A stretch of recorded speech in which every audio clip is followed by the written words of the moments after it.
Semmi kedvem hozzá. Nagy szomorúság ért. Csak nem beteg valakid. Elpusztult. Kicsoda?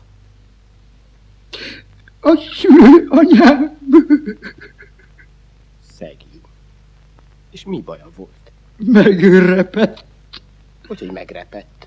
Úgy, hogy a te reptévéd a múltkor neki ment, és eltörte az izotóp tápcsövét.